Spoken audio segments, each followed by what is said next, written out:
नमस्कार दोस्तों, मेरा नाम है दीपक कुमार शर्मा और आपका बहुत बहुत स्वागत है मेरे चैनल यूट्यूब में।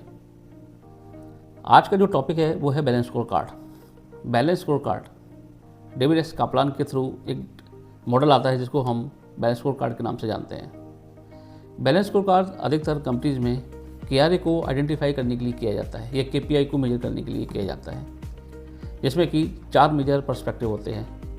पहला होता है फाइनेंशियल, दूसरा होता है कस्टमर, तीसरा होता है इंटरनल प्रोसेस और फोर्थ वन होता है लर्निंग एंड ग्रोथ, या कई जगह इसको पीपल डेवलपमेंट के नाम से भी जानते हैं। तो जो ये 4 पर्सपेक्टिव हैं, इन 4 पर्सपेक्टिव में ही आपके जो KRA हैं वो डिफ़ाइन होते हैं। लेकिन पर्सपेक्टिव और KRA डिफ़ाइन से पहले उनको कुछ वेटेज में डिस्ट्रीब्यूट किया जाता है। तो जो वेटेज डिपेंड करता है आपके जो मेजर KRA हैं, और KRA के बेसिस पे जो वेटेज डिस्ट्रीब्यूट किए जाते हैं वो आपकी रिस्पॉन्सिबिलिटी को, प्रायोरिटी को दर्शाते हैं। तो पर्सपेक्टिव KRA, तो KRA अगर आपके होते हैं, और एक चीज़ और, KRA जो अधिकतर होते हैं वो ज़्यादा से ज़्यादा 7 या 8, इससे ज़्यादा KRA नहीं होने चाहिए, क्योंकि ड्यूटीज़ तो एक आदमी की, एक एम्प्लॉय की बहुत ज़्यादा हो सकती हैं, बट KRA थ्रेशोल्ड 7 to 8 ही होनी चाहिए, इससे ज़्यादा KRA नहीं होने चाहिए। तो KRA को मेजर करने के लिए कुछ KPI भी होंगे। अब KPI आप सोचेंगे क्या होता है, तो KPI होता है की परफॉर्मेंस इंडिकेटर। जैसे KRA होते हैं की रेस्पॉन्सिबिलिटी एरिया, ऐसे ही KRA को मेजर करने के लिए जो इंडिकेशन होते हैं उसको बोलते हैं KPI, की परफॉर्मेंस इंडिकेटर। अब KPI के बाद इसमें आपको टारगेट सेट किया जाता है कि आपका टारगेट इस साल का कितना आपको लेना है। आपके KRA के अगेंस्ट में KPI को ध्यान में रखते हुए टारगेट आपको कितना लेना है, और उस टारगेट को 4 थ्रेशोल्ड में बांटा जाता है। वो 4 थ्रेशोल्ड, कई कंपनी में वो 5 भी होते हैं, जिसको हम बोलते हैं LOP, level of performance. Level of performance को अगर आप परिभाषित करेंगे तो हम समझेंगे कि इसका मतलब क्या होता है। जिसमें कि अगर आपका कोई भी KRA है, जैसे मान लीजिए कि HR का कोई एम्प्लॉय है और उसका अगर मेजर KRA है जिसमें कि बोलते हैं टू कंट्रोल द एट्रिशन। तो कंट्रोल द एट्रिशन का मतलब ये होता है वो चाहे कॉन्ट्रैक्ट रोल के एम्प्लॉय हो, चाहे कंपनी रोल के एम्प्लॉय हो, ओवरऑल एक HR हेड की जिम्मेदारी होती है कि एट्रिशन को कंट्रोल करना। अमूमन कंपनीज में जो एट्रिशन रेट होता है वो लगभग 8 से 10% के बीच वेरी करता है, लेकिन कोई भी कंपनी चाहती है कि उसकी जो एम्प्लॉय टर्नओवर रेशियो है या जो एट्रिशन है वो ज़्यादा से ज़्यादा 5% के आसपास या 4% के आसपास रहना चाहिए। लेकिन प्रैक्टिकली ये बहुत कम हो पाता है, खासकर इंडियन कंपनी में तो बहुत कम होता है, जबकि ऑन एन एवरेज 7 से 8% मूव करता है एट्रिशन। तो एक एग्जाम्पल जैसे मैंने दिया था, KRA का एक पर्सपेक्टिव में है KRA का एट्रिशन KPI होगा कि आप how you will evaluated, how you control your attrition rate.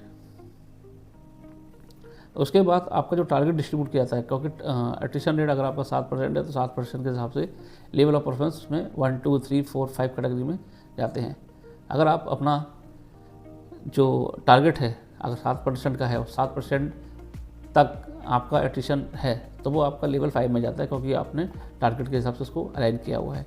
लेकिन अगर वो आपका एट्रिशन रेट 8% हो जाता है, इसका मतलब 7 तक रहना चाहिए, लेकिन वो ज़्यादा चला गया तो आपको सबसे 4 रेटिंग होगी, और 8 की जगह अगर वो 9 चला गया तो 3 रेटिंग होगी, 9 की जगह 10 चला गया तो 2 होगी, और 10 से अगर ऊपर चला गया तो आपका 1 रेटिंग या 0 रेटिंग होगी। तो इस तरह से जो KPI होते हैं उसको LOP में डिस्ट्रीब्यूट किया जाता है। तो ये मैंने एक एग्जाम्पल दिया आपको बड़ा छोटा सा कि किस तरह से हम KPI को LOP से मेजर करते हैं। अब जब मंथ ऑन मंथ हम जब इसको ट्रैक करते हैं तो हमें पता चलता है कि हमारा जो एट्रिशन रेट है वो कितना फ्लक्चुएट कर रहा है, ये सस्टेन है या ज़्यादा हाई है। इस चीज़ को कंट्रोल करने के लिए HR का जो एम्प्लॉय होते हैं, HR हेड्स जो होते हैं, वो काफ़ी सारे आइडियाज़ को लेकर आते हैं कंपनी में मैन पावर को कैसे रोका जाता है। तो ये दूसरा टॉपिक है और काफ़ी बड़ा टॉपिक है, लेकिन मैं आपको वापस बैलेंस स्कोर कार्ड पर लेकर आऊँगा।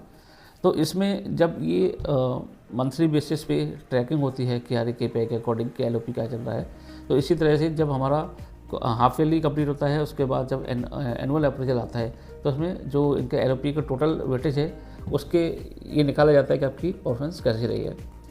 इसी तरीके से जब हम फाइनेंस की बात करते हैं तो फाइनेंस में भी EBITDA का एक टारगेट दिया जाता है। तो EBITDA के बेसिस पे ही earning before income tax direct and appreciation amortisation. So इसमें अमूमन कंपनी चाहती है कि EBITDA जो रेशियो है उनकी कंट्रोल में रहे, लेकिन वो डिपेंड करता है कंपनी टू कंपनी, तो मैं यहाँ पर कोई परसेंटेज डिफाइन नहीं करना चाहूँगा। तो उसी हिसाब से, क्योंकि एबिटा के ऊपर डिपेंड करते हैं कंपनी की प्रॉफिटेबिलिटी।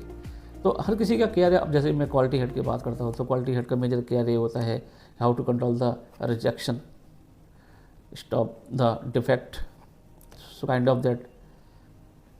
अगर मैं प्रोडक्शन की बात करता हूँ तो उसमें होता है how to with SPM, SPM होता है जो प्रेस शॉप जो मशीन्स होती हैं उसमें SPM निकाला जाता है। जो SPPH होता है वो वेल्ड से जो कंपनीज होती हैं जहाँ पे वेल्ड होती हैं वो SPPH निकालते हैं।